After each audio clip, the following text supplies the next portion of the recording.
Rotax Max Challenge of New Zealand is New Zealand's premier kart sports series each year, with most of New Zealand's top racers competing for the chance to represent New Zealand at the Rotax World Finals at some of the most amazing locations all over the planet. Here's series coordinator Tony Chambers to explain how it works.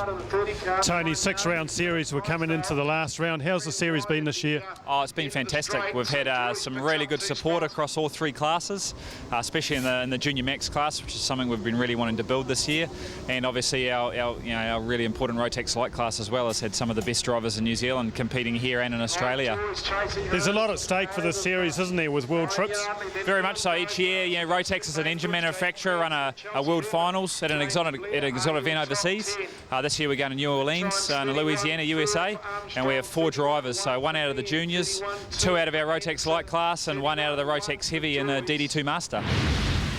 So off the back of qualifying and 2 heats, first up it was the Logitech Rotax Heavies pre-final.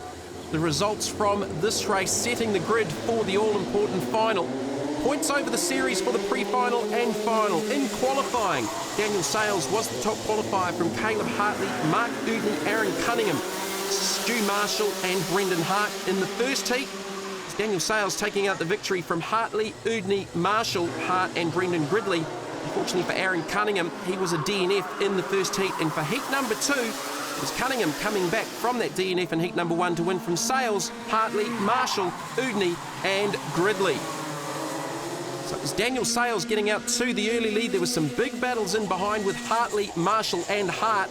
Marshall and Hart battling for the Masters trophy in amongst, as Daniel Sales had a problem out of the hairpin, turning himself around and out of the lead, handing the lead to Caleb Hartley, and Hartley would go on to lead the final lap in the Cosmic Chassis number 94, Sales falling back to the tail of the field.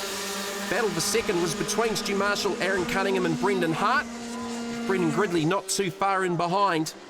It was Caleb Hartley taking advantage of Daniel Sales off a couple of laps earlier. He would go on to win the pre-final for the Logitech Rotax Heavies, putting him off the pole for the final.